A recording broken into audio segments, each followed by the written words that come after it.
کیا بات ہے کدو، جان سے مارنے کا ارادہ ہے کیا مجھے؟ اس نے اس کو خود میں گھسیٹتے دیکھ اس کے کان کی لو کو ہونٹوں میں دبا کر گاٹتے ہوئے سرگوشی کی تھی۔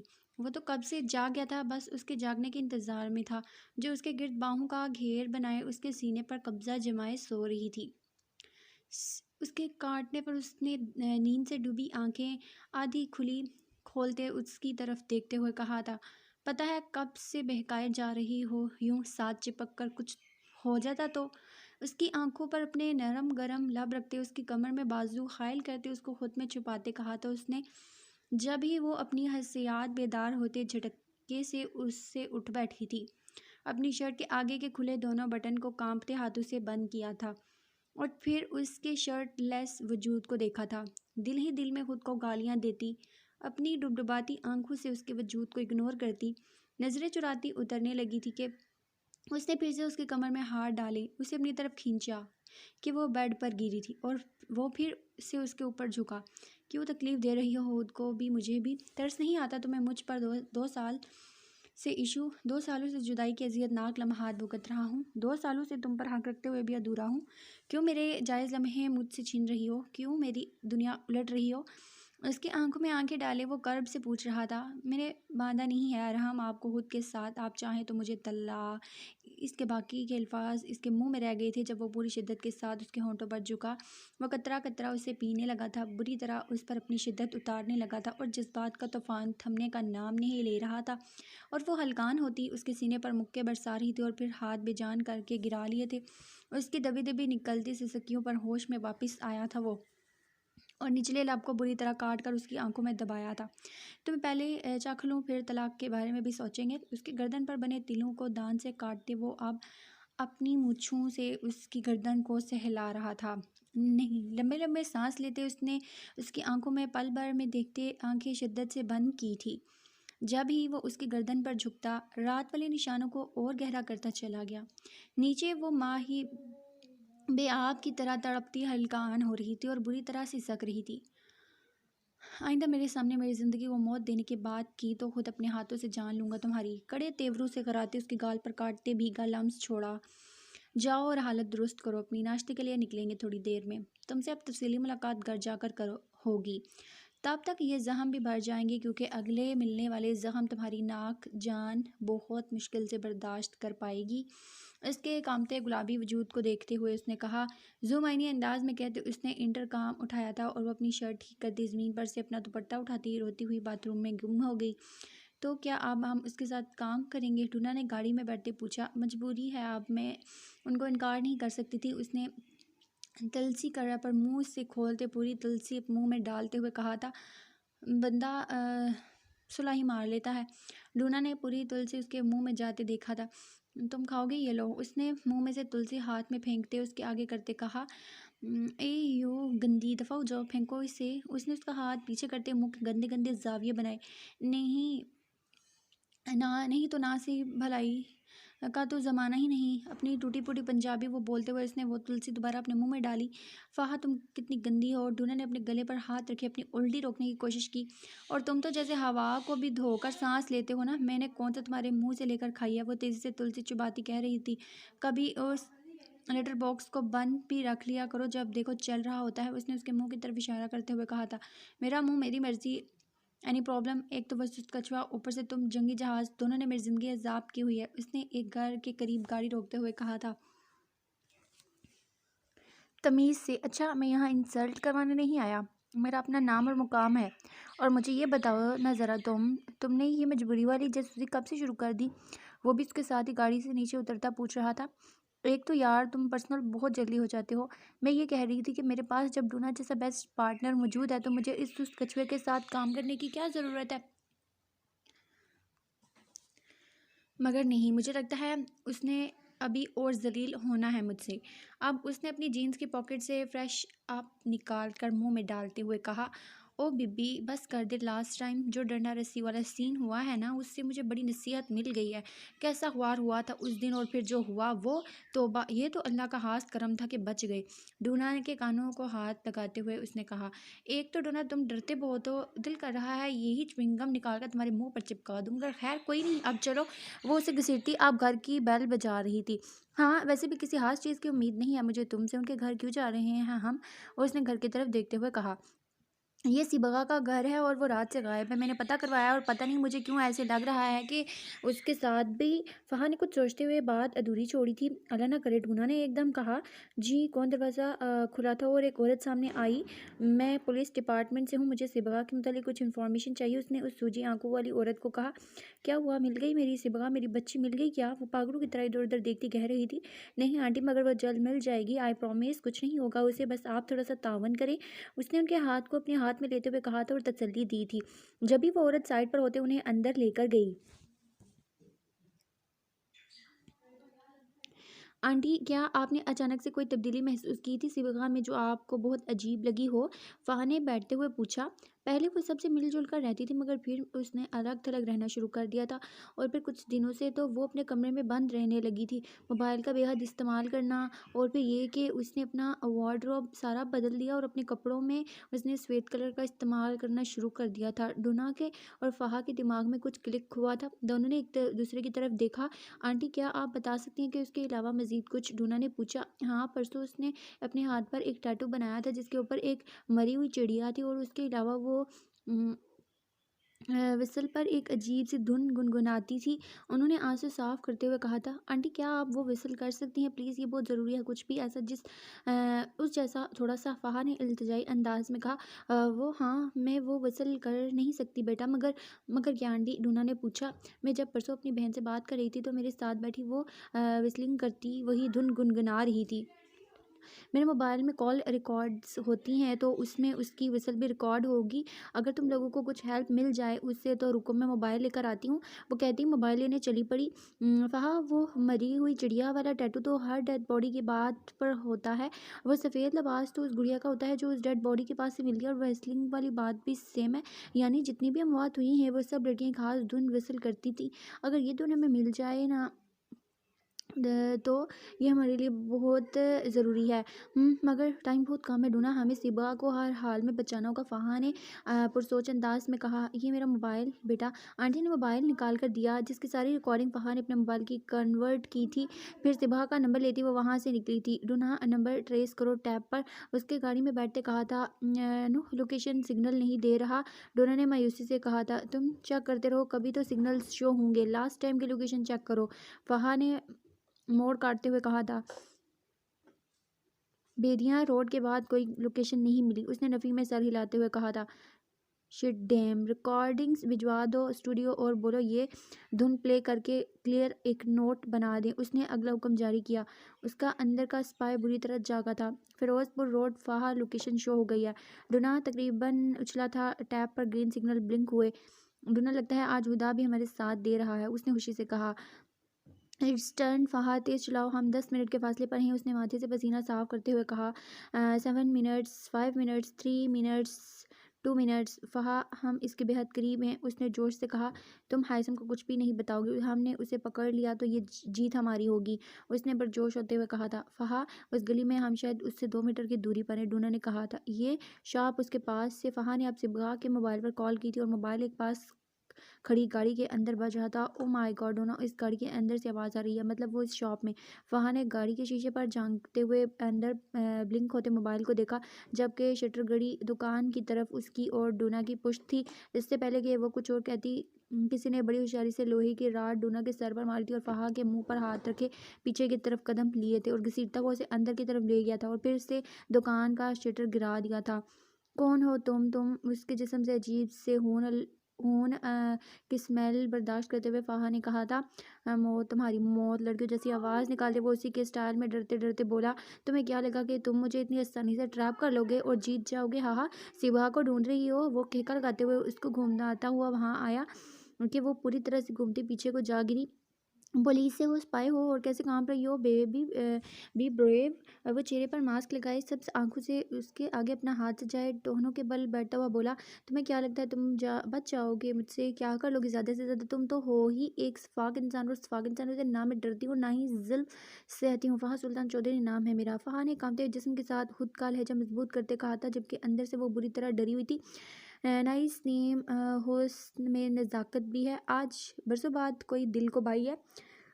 मम्मी ने फिर से लड़कियों की आवाज़ निकालते हुए कहा था। उसको फ़हा के चेहरे पर खुद खौफ, गुस्सा और फिर मासूमियत के मिले जुले तासरात पसंद आए थे। आज बरसों बाद उसे फ़हा सुल्तान चौधरी ने ठुठका दिया था और वो इम्प्रेस भी हुआ था।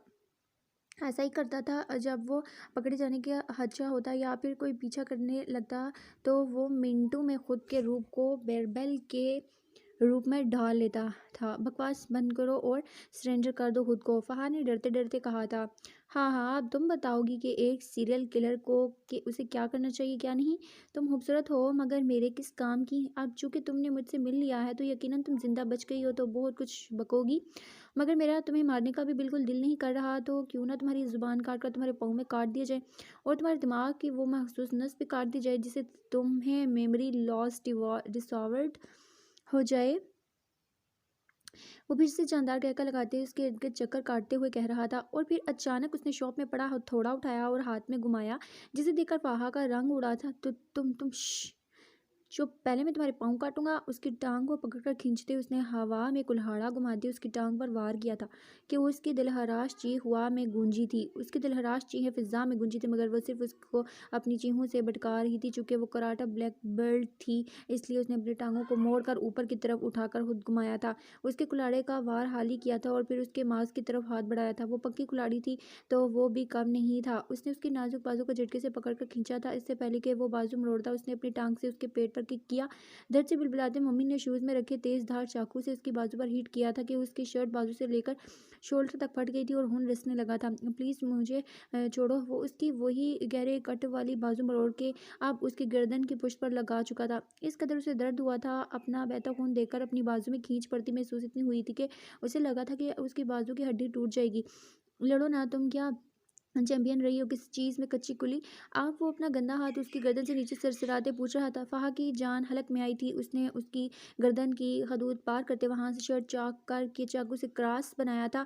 उसके खून से वो उसकी बाहों में फड़फड़ा रही थी बुरी तरह से। छोड़ो मुझे, शर्ट मत मेरी फाड़ो। उसको अपने दूसरे कंधे की शर्ट को भी छुरी से काटते देख उसकी टांगें कांप उठी। हल्क खुश्क हुआ। वो क्या करने जा रहा था उसके साथ, और मम्मी को अब लुत्फ आ रहा था उसके जिस्म पर लगे लिबास का चाक करने से। इससे पहले कि वो मजीद कोई और हरकत, पुलिस मोबाइल के सायरन की आवाज़ कानों में गूंजी। वो एकदम चौंकना हुआ। उस एक झटके से फ़हा को छोड़ते उसके गाल पर छुरी का गहरा कट देते वो वहाँ से आंधी की तरह दूसरे शटर से निकला था, और चीखें मार ही रही थी कि अपने दोनों हाथों से खुद को छुपाती। डूना जब सर से उबलते खून से नीचे गिरा था तो मोबाइल निकाल कर उसने हाशिम को कॉल की थी, मगर वो सिर्फ इतना ही बता सका था कि फ़हा को कोई ले गया है, और उससे आगे वो बता ही नहीं सका। हाशिम ने उसी टाइम मोबाइल निकलवा कर दोनों के नंबर ट्रेस करवाए। उसकी तो जान पर बन गई थी कि कैसे भी करके वो अपनी फ़ाहा तक पहुंच जाए। लोकेशन पर पहुंचते ही उसे खून से लथपथ पड़ा डोना मिला, जिसे उसने उसी वक्त रेस्क्यू करने कहा था। और फिर बंद शटर के पीछे से फ़हा की दिलहराश चीखें। वो एक जुस्त में शटर खोलकर अंदर गया, मगर आगे का मंजर देखकर वह तड़प उठा। अंदर कोई नहीं आएगा। वो दूसरी साइड से निकला। पकड़ो उससे। उसने गरजदार आवाज़ में बाकी ऑफिसर को अंदर आने से मना किया था। फाह मुठियाँ भीजे वो उस तक पहुंचा था, जिसके गाल से लहू टपक कर गर्दन में जज्ब हो रहा था, जबकि कंधों पर शर्ट थी ही नहीं, बाजू पर से खून निकल रहा था। और उसी खून आलूद बाजू को फोल्ड किए उसने अपनी शर्ट को गिरने से बचाने के लिए हाथों में जकड़ा हुआ था। सफ़ेद वदिया रंगत पर गाढ़ा सफ़ेद खून किसी झरने की तरह बह रहा था। उसकी हालत देखकर ही हायसम को अंदाज़ा हो गया था कि उसके साथ बहुत कुछ बुरा होने वाला था। उसकी रगें तनी थी। उसकी दिगर को उसकी हालत देखकर फ़ाह एक जुस्त में उस तक पहुंचा था। वो हायसम, वो मुझे मार देगा प्लीज़, वो कांपते जिस्म के साथ रोते हुए कह रही थी। वो खुद को छुपाते हुए इस वक्त वो जिस हालत में थी, होश में थी, यही काफ़ी था। कुछ नहीं होगा फ़ाह, कोई कुछ नहीं कहेगा। हायसम आ गया है, चुप, बिल्कुल डरना नहीं। उसके पास घुटनों के बल बैठते हुए कहा था, और फिर उसे सीने में भींचा था।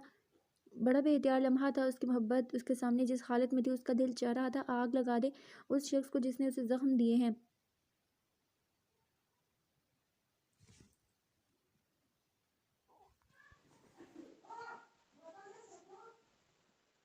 वो मुझे मार देगा, छुपा लो मुझे। हाथों को मटियों में माफ़ी की तरह जोड़ते वो खौफ से उसके सीने में घुस रही थी।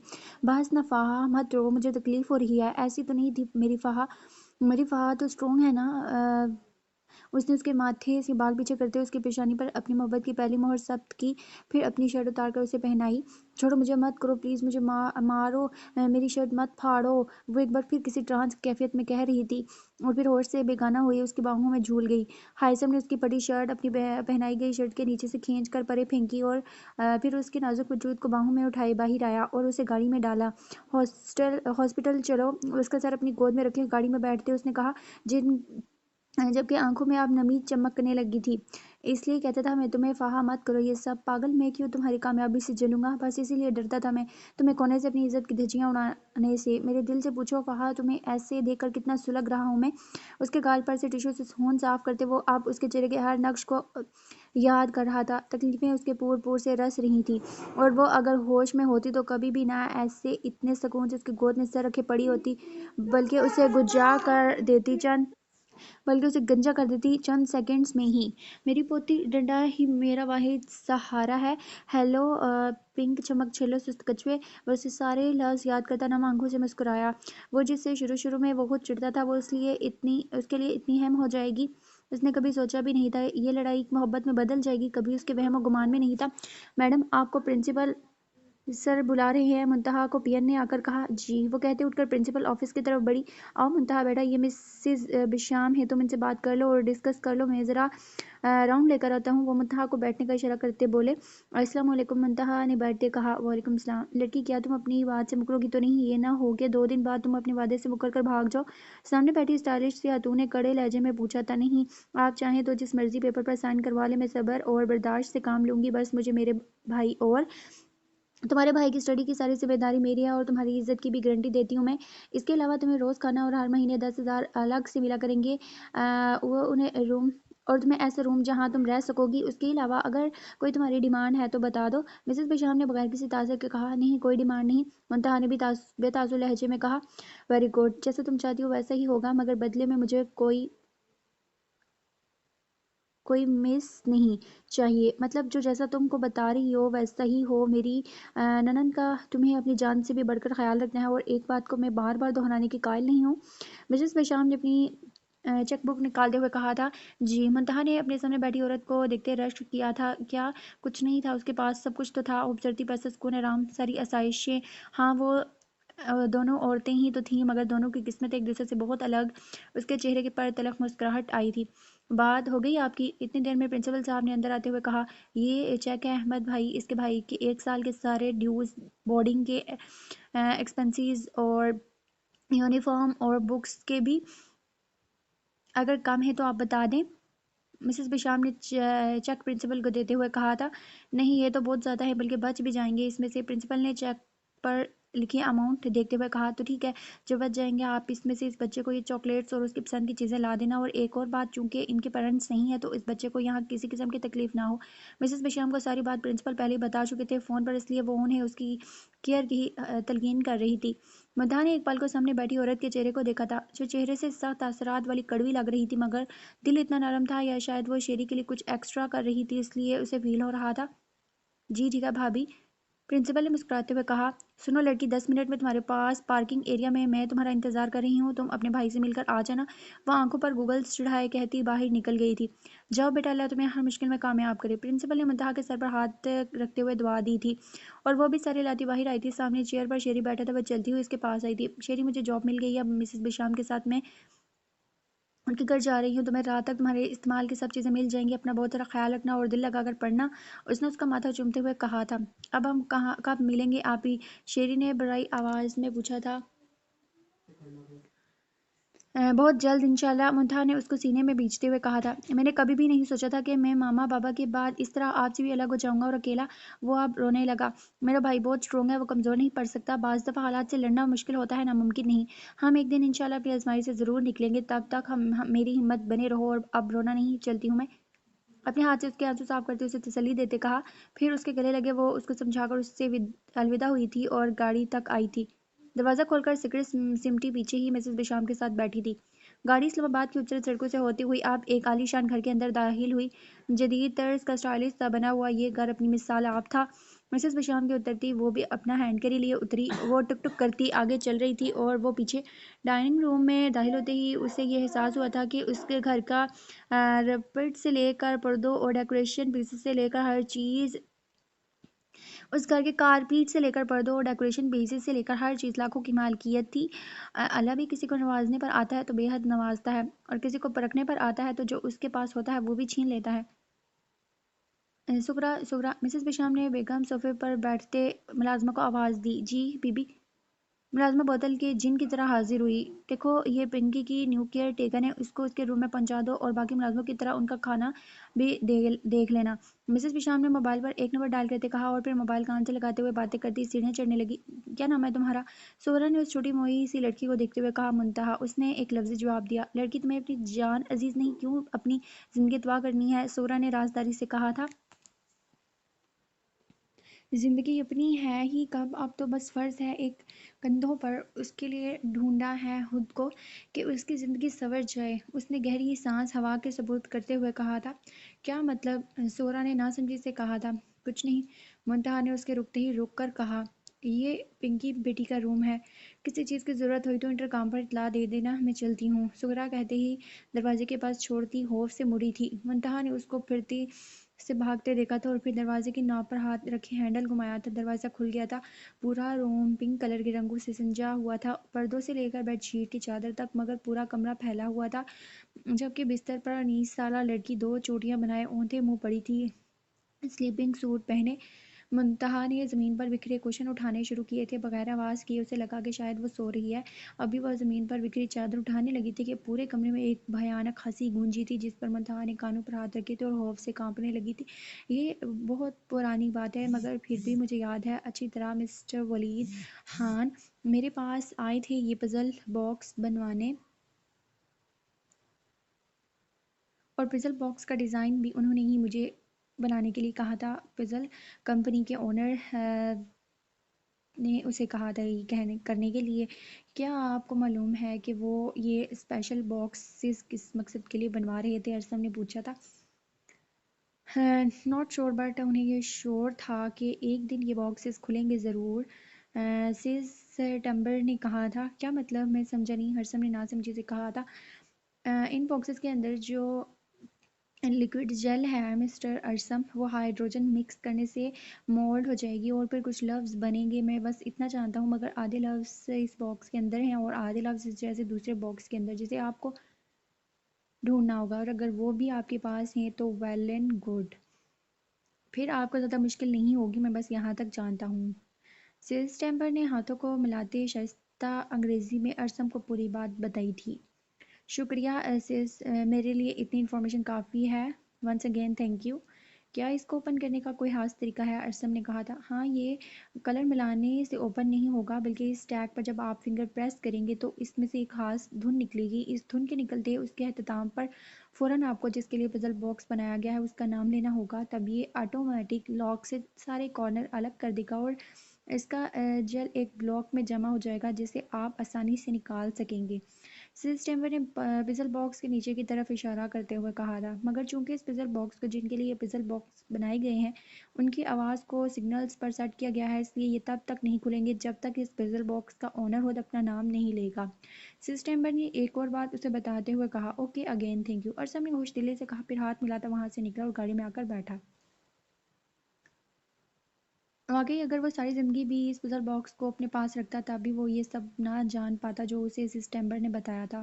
وہ تو ساری زندگی اسے ایک عام چیز سمجھ کر اس کے رنگ ملاتا رہا تھا، مگر اصل حقیقت تو کچھ اور تھی، اور جو پزل باکس میں موجود جیل کو عام سمجھ رہا تھا وہ پزل باکس جیل ہائیڈروجن کے ساتھ مکس ہو کر کچھ لفظ بنائے گی، اور نہ جانے ان لفظوں میں کیا ہوگا، اور پھر ورڈز ریڈی ایشن سے اس باکس کا کھلنا، وہ بھی میوزک دن کے آخر میں نام لینے پر۔ اور پھر وائس ریڈیئیشن سے اس باکس کا کھلنا، وہ بھی میوزک دن کے آخر میں نام لینے پر۔ سب کچھ بہت ہٹ کر تھا، سب کچھ بہت ہٹ کر تھا، الگ، اور نہ جانے اب کون سی پہیلی کھلنی تھی۔ وہ ایک ہاتھ سے گاڑی چلاتے دوسرے ہاتھ میں وزل باکس پکڑے سوچ رہا تھا، شی از فائن بٹ زخم گہرے ہیں تو بھرنے میں وقت لگے گا، ڈاکٹر نے فہا کے روم میں کھڑے کہا، جو ابھی بھی غنودگی میں تھی اور ہاتھ میں نیڈل لگی ہوئی تھی۔ ڈونا کے سر پر کافی گہری چوٹ آئی تھی اور اب اس کے سر کو بلیڈ کر کے وہاں سٹیچز لگائے گئے تھے۔ فہا کی طرح وہ بھی غنودگی میں تھا۔ فہا کو ہوش کب تک آئے گا؟ ہائثم نے ڈاکٹر سے پوچھا۔ بس 10-15 منٹ تک آ جائے گا، ابھی دوائیوں کے زیر اثر ہیں، ڈاکٹر کہتے اس کا شانہ تھپتھپاتے ہوئے چلے گئے تھے۔ اس نے گہری نظر سے فہا کو دیکھا تھا، رنگت زردی مائل ہو رہی تھی جبکہ گال پر بینڈیج لگی ہوئی تھی، اسی طرح بازو پر بھی بینڈیج تھی اور ہاتھوں پر بھی جگہ جگہ ہلکی ہلکی خراشیں تھیں۔ اسی دن سے وہ ڈرتا تھا اگر واقعی اس کی عزت کے ساتھ کوئی کھیل جاتا تو۔ موقع واردات پر کھڑی گاڑی میں سبا کا موبائل ملنا اس بات کی دلیل تھی کہ وہ وہی سیریل کلر تھی، چاہ کر بھی وہ اسے پکڑ نہیں پایا تھا۔ وہ سب آفیسرز کو چکمہ دے کر بھاگ نکلا تھا۔ اگر وہ بر وقت نہ پہنچتا تو کیا وہ سیریل کلر اس کی فاق کو ایسے ہی مار پھینکتا ٹکڑے کر کے؟ ہائثم نے سوچتے جھرجھری لی اور اپنے خیالات کی نفی کرتے فہا کا نیڈل لگا ہاتھ اپنے ہاتھ میں پکڑا تھا۔ مجھے اب تمہاری حفاظت اپنی جان سے بھی بڑھ کر کرنی ہے فہا، میں تمہاری بیوقوفیاں افورڈ نہیں کر سکتا اب۔ وہ شخص جان چکا ہے کہ تم اس کیس میں انوالوڈ ہو اور اب وہ تمہیں نہیں چھوڑے گا، نہیں، اور ایسا میں ہونے نہیں دوں گا۔ یہ جتنی بھی تکلیفیں تمہیں مل چکی ہیں یہ بس لاسٹ ٹائم تھی، اب مزید نہیں۔ میں آج ہی دادو کو ہمارے رشتے کے لیے تمہارے گھر بھیجوں گا اور تمہیں ماننا ہوگا، تم میرے پاس رہو گی تو میں تمہاری زیادہ بہتر حفاظت کر سکوں گا۔ ہائثم نے ٹھوس لہجے میں کہتے اس کی کلائی کی اوپری ہڈی پر انگوٹھا پھیرا، تبھی اس کا موبائل اور زور سے بجنے لگا۔ ہیلو، ہاں بولو، کیا ٹھیک ہے؟ تم خود گئے تھے؟ صحیح ہے، چلو شکریہ۔ اس نے پتھریلے تاثرات سے موبائل جیب میں ڈال دیا اور جہاں سے تیزی سے نکلا تھا گاڑی میں بیٹھ کر گاڑی گھر کے راستے پر ڈالی۔ جو انفارمیشن اسے ملی تھی وہ سن کر اس کا خون کھول اٹھا تھا۔ یعنی زویشہ جس سے فون پر باتیں کرتی تھی وہ کوئی اور نہیں بلکہ وہ مومن تھا جو اس کا کلاس فیلو تھا اور جس کا اس کی کلاس فیلو فری سے چکر تھا اور جس کا بھائی نامرد تھا۔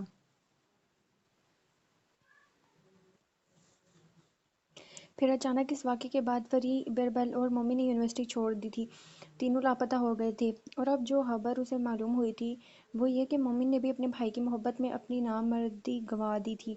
تو کیا وہ اس سے اس دن کی انسلٹ کا بدلہ لینے کے لیے اس کی بہن کا استعمال کر رہا ہے؟ مگر زویشہ سے اس کی ملاقات ہوئی کیسے اور کب؟ کتنے سوال تھے جو اس کے دماغ میں چل رہے تھے۔ اس کا دماغ سن ہو رہا تھا۔ وہ کبھی بھی اپنی پھول جیسی بہن کو اس دلدل میں نہیں دھکیلے گا۔ اس نے ارادہ کیا، مگر اس سے پہلے وہ زویشہ کی اچھی خاصی خبر لینا چاہتا تھا۔ اسی ادھیڑ بھن میں وہ گھر کے انٹرنس میں گاڑی کھڑی کرتا تیزی سے اندر کی طرف بڑھا تھا۔ ہائثم ادھر آؤ، یہاں دیکھو، سویرا آئی ہے، مسز دراب نے ہائثم کو اندر انٹر ہوتے دیکھ کر کہا۔ ہیلو آنٹی، کیسے ہیں آپ؟ ہائثم نے سلام کرتے ہوئے پوچھا تھا مسکرا کر۔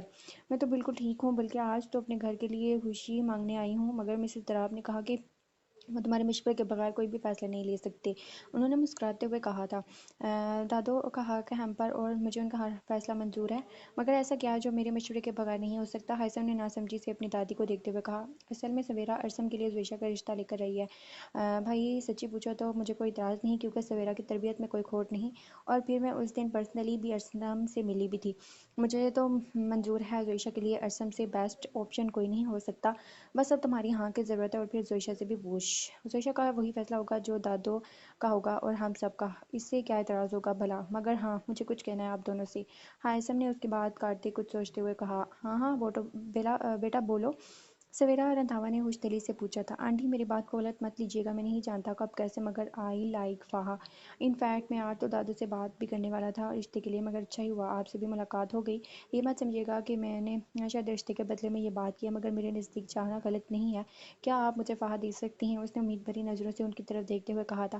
مسز دراب نے ہائثم کو گھورا تھا، انہیں لگا کہ شاید وہ فہا سے بدلے کی آڑ میں یہ سب کہہ رہا ہے، کیونکہ رات ہی تو ہائثم نے انہیں منایا تھا اور یہ بھی بتایا تھا کہ وہ اسے چھوڑے گا نہیں، اور ان کی نالج میں اضافہ بھی کیا تھا کہ وہ سویرا رندھاوا کی بھتیجی ہے۔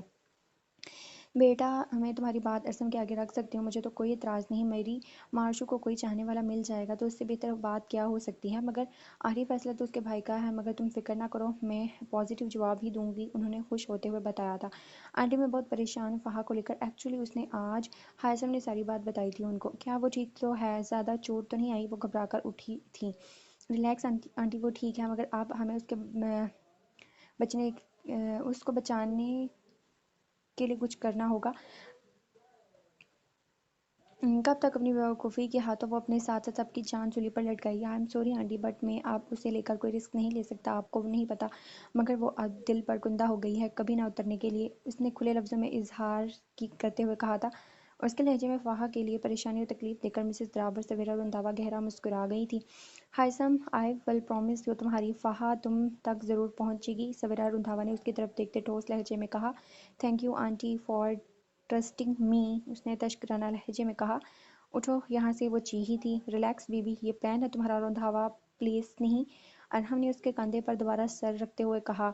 अरहम, मेरे सब्र को मत आजमाओ, सर उठाओ अपना, उसने फंकारते हुए कहा। क्या हो गया है बीबी? बोला तो है कि घर पर किस कर दूंगा, प्लेन में सबके सामने अच्छा थोड़ी लगता है लिप टू लिप किस।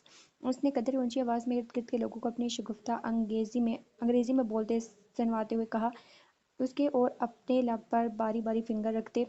जिन्होंने नहीं भी सुना था उन्होंने भी सुन लिया था और मशकूक नज़रों से उसे देखने भी लगे थे। तुम्हें बहुत मज़ा आता है ना मुझे जलील होते देखते, उसने लोगों की नज़रों को खुद पर गड़े देखकर आंखों में आंसू लाते पूछा था उसे। तो तुम भी मान लो बात मेरी, उसने उसका कंधे पर फिर से सर रखा था, लब गर्दन वाली साइड पर रखकर मदहोश होंठे नरम गरम सांसों के साथ जानलेवा लम्स छोड़ते कहा था। अरहम प्लीज़, वो उसकी उस तूफानी बारिश से सुनसनाती हुई इल्तिजा करने लगी थी। अब उसके रीढ़ की हड्डी भी सुनसना रही थी। शट अप इशू, 2 मिनट में मेरी गोद में आ जाओ, वरना आई स्वेयर सबके सामने लब किस कर दूंगा, उसने बाकायदा ठोस लहजे में कहा। वो जानती थी वो टलेगा नहीं, जो कहा है करेगा, और अब उसे उसकी गोद में हर हाल बैठना होगा। गालों पर लड़कते आंसू वो अपनी सीट से उठती उसकी गोद में बैठी थी कांपते हुए। एयर होस्टेस से ब्लैंकेट वो पहले ही ले चुका था खुद पर, उस पर ब्लैंकेट डाले वो अपनी गोद में उसे छुपा चुका था। बस अब बैठ गई, प्लीज़ अरहम, आप मुझे उठने। चुप करके बैठी रहो, डोंट डिस्टर्ब, उसकी कमर से जिप एक झटके से खींच कर खोलते कहा। अरहम, ये तुम क्या कर रहे हो प्लीज़, उसकी हरकत पर वो शर्म शर्म से पानी पानी हो गई। ऊपर से सबकी मौजूदगी में उसकी हरकतें, वो ब्लैंकेट में और कवर थी और कोई भी आपकी अब उनकी तरफ नहीं देख रहा था, मगर ऐसे पब्लिक प्लेस में कमर पर उसकी उंगलियों का रक्स इशाल के 14 तब को रोशन कर गया था। और फिर एकदम से अरहम का ब्लैंकेट परे हटाकर उसकी कमर पर भीगे लम्स छोड़ा। वो कांप ही तो उठी थी कि उसकी जानलेवा गिरफ्त और लम्सों पर सांसें तेज हुई थी और दिल जोरों से धड़कने लगा था। कांपता वजूद अब मजीद कांपने लगा। हम प्लीज़, पिछली गर्दन पर उसकी सांसों के छुआन पर वो तड़पी थी, खुद पर कंबल दुरुस्त करती उसकी तरफ रुख मोड़ा। कितना पागल करोगी मुझे, मेरे दिल को सब्र नहीं आता, इशू क्यों बहकाती हो मुझे। वो अब उसकी नाक के साथ नाक जोड़े उसकी सांसें अनहील कर रहा था, और फिर एकदम से वो बड़ी नरमी से उसके निचले लब को अपने होठों में जकड़ गया। उसे कोई भी मौका दिए बगैर कितनी देर नहायत नरमी से उसने अपनी सांसें अंडील दे उसके लबों को भिगा करके पीछे हुआ था। वो लंबे लंबे सांस लेते उसके सीने के साथ साथ टका गई थी। पीछे हाथ लचाकर उसने उसकी शर्ट की जिप बंद की और उसके ऊपर ब्लैंकेट दुरुस्त करते किसी बच्चे की तरह उसे गोद में हटाए उस पर अपनी बाहों की गिरफ्त मजबूत की थी। कद्दू, एयरपोर्ट उतरने से पहले अपने निशान छुपा लेना, वरना तुम्हारी फ्रेंड्स ने 100 सवाल पूछने हैं, स्पेशली हमना बातूनी ने, उसने उनके कान के लोगों को भगाते हुए कहा था। जवाबन वो तरबतर सांसों से उसकी जैकेट पर मुक्के बरसाती उसके सीने में मुंह छुपाकर रोने लगी थी। और वो सुकून से आंखें बंद कर गया था, और वो पास थी, साथ थी, उसके क्लब का सुकून बनकर यही काफ़ी था। वो अपने कमरे में आई थी जब सोफे पर मोमिन को बैठी देख उसकी चीख निकलते निकलते बची थी। आप यहाँ, उसने मुंह पर हाथ रखे अपनी चीख का गला घोंटते कहा था। मुझे उसकी शर्ट खून से भरी पड़ी थी, सोफे पर सिगरेट सुलगाए बैठा हुआ था, एक जुस्त में उस तक पहुंचा था और उसकी कमर को दबोचा था।